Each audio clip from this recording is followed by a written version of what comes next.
Active passive का easy trick से active voice passive voice सीखते हैं।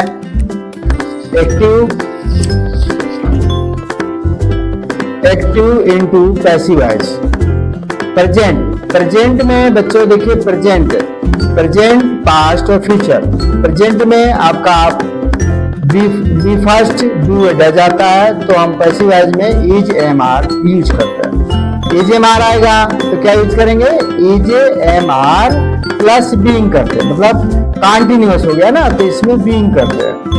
हैज हैव आएगा तो हम हैज हैव के साथ क्या लगा देंगे, बीन, अर्थात इसमें क्या है, इज एम आर है तो बीइंग आता है, बीइंग, और हैज हैव आएगा तो बीन आएगा। इस तरह से पास्ट में वर्ब की सेकेंड फॉर्म V2 डिड आएगा तो वाज वर, और वाज वर आता है तो was were plus being, was were plus being, और हैड आएगा तो had plus being, had plus being. इससे फ्यूचर में हम फ्यूचर टेंस की बात करें तो विल, ये शैल है तो विल शैल प्लस बी, और विल हैव ये शैल हैव आता है तो विल हैव अब्लिक शैल हैव प्लस बीन, इसमें बीन आ जाता है। और हम तीनों टेंस में करें तो प्रेजेंट में, प्रेजेंट हो या पास्ट हो, थर्ड सब में किसके B3 अर्थात वर्ब की थर्ड फॉर्म का यूज करते हैं।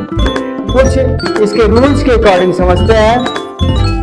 रूल्स, इसका जो रूल्स है, rules of active and passive voice. इसका रूल्स ऑफ पैसिव वॉइस क्या है, जैसे एग्जांपल समझते हैं, ही राइट्स से लेकर सब्जेक्ट, ही क्या है आपका सब्जेक्ट है, राइट्स क्या है वर्ब है, और ए लेटर क्या है ऑब्जेक्ट है। ऑब्जेक्ट किस में बदल जाता है, सब्जेक्ट में, ऑब्जेक्ट किस में बदलता है, सब्जेक्ट में, और सब्जेक्ट किस में बदल जाएगा, ऑब्जेक्ट में। तो पहले तो हमने ये सीखा कि ऑब्जेक्ट हमारा सब्जेक्ट में बदल जाता है, और सब्जेक्ट जो है वो पीछे पहुंच जाता है। सेंस क्या कहेगा वो बाद में देखते हैं। पहले हम क्या करते हैं, ऑब्जेक्ट को सब्जेक्ट में और सब्जेक्ट को ऑब्जेक्ट में बदलते हैं। फिर हम वर्ब, तो हमने वर्ब जो है किसके, टेंस के अनुसार हेल्पिंग वर्ब, तो हमने समझा दिया पहले चार्ट में कि अगर आपका उसमें इज एम आर आता है तो क्या आएगा, ठीक है, वाज वर आता है तो क्या आएगा, हमने समझा रखा है, प्लस वर्ब किस थर्ड फॉर्म प्लस बाई, जैसे समझाया a letter is written by him. अभी बात आती है कि हिम कैसे हो गया, तो देखिए इसका एक्टिव में अगर आई आएगा तो मी हो जाएगा, और वी आएगा तो अस हो जाएगा, यू आएगा तो यू रहेगा, ही आएगा तो हिम, जैसे यहाँ पर हमने हिम कर दिया।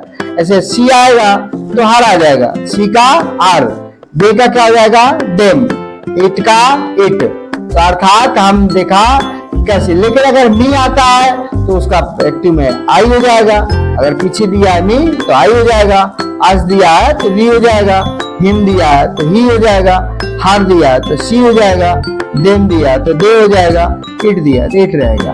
ठीक है, अब हम देखते हैं कि इम्पेरेटिव सेंटेंस में आदेशात्मक वाक्य जिनमें सब्जेक्ट यू नहीं होता, इसका रूल्स है let plus subject plus be plus verb की थर्ड फॉर्म।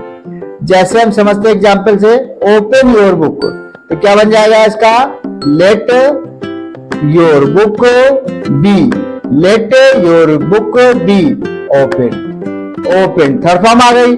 इसके बाद हम ऐसे भी बना सकते हैं, जो कहा है कि ओपन योर बुक, अपनी किताब खोलो, इसका बाद आदेश दिया गया है, तो यहाँ आप ऐसे बना सकते हैं, you are order to open your book, आपको आदेश दिया जाता है कि अपनी किताब खोले। अब अगर प्लीज शब्द आ जाता है, दूसरा रूल है हमारा, प्लीज टेक योर सीट, अपनी सीट, कृपया अपनी सीट ग्रहण करें, अर्थात यहाँ क्या है, यू आर रिक्वेस्टेड टू, इसकी जगह क्या जाएगा, you are requested to take your seat. अब अगला डू नॉट, अगला सेंटेंस देखते हैं, do not make a noise, शोर मत करो, तो यहां पर कैसे आएगा, let a noise not be, इसकी थर्ड फॉर्म में की मेड, ऐसे बन जाएगा।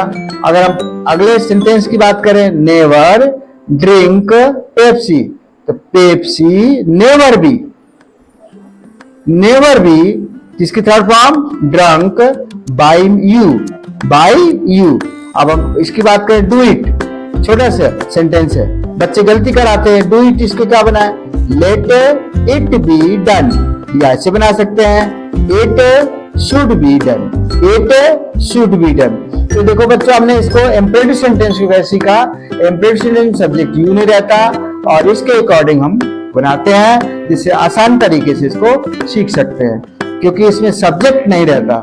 जिसमें सब्जेक्ट नहीं रहता वो आपका इम्परेटिव सेंटेंस होता है, और उसके रूल्स इस प्रकार हैं। अब हमारा आता है interrogative sentence. Interrogative sentence, do you like this picture.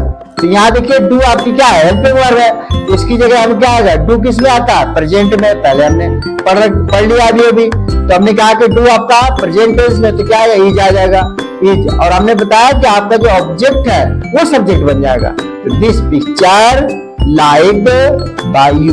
अब हम सेंटेंस दूसरा लेते हैं, why did you steel my book. तो वाई, अब यहाँ पर डिड स्पष्ट है कि पास्ट टेंस में आता है, तो पास्ट टेंस में वो आ जाएगा, वाज, और ऑब्जेक्ट आपका माई बुक को, स्टॉलन इसकी थर्ड फॉर्म बाय यू।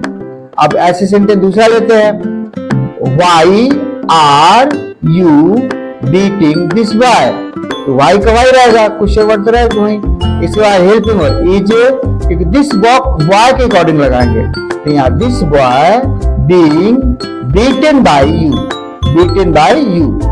अब हमारे पास जो सबसे इंपॉर्टेंट सेंटेंस होते हैं, हु वाले सेंटेंस, इसमें ज्यादा करके बच्चा अटक जाता है। इसका रूल्स है बाई हुम।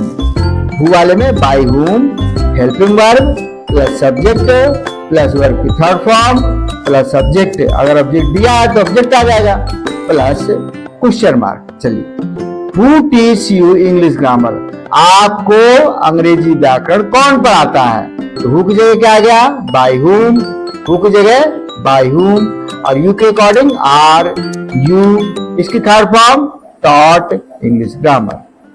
अब दूसरा सेंटेंस लेते हैं, हु डिस्कवर्ड अमेरिका।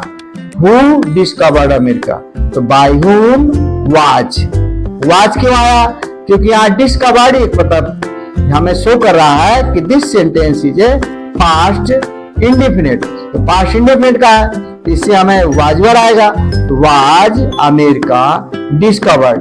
तो बच्चों हम इस तरह से सिंपल वे में, साधारण भाषा में हमने एक्टिव वॉइस पैसेज सीखा। अगर वीडियो अच्छी लगी हो तो आप शेयर करें, और दोस्तों को सब्सक्राइब करें, शेयर करें, लाइक करें। Thank you.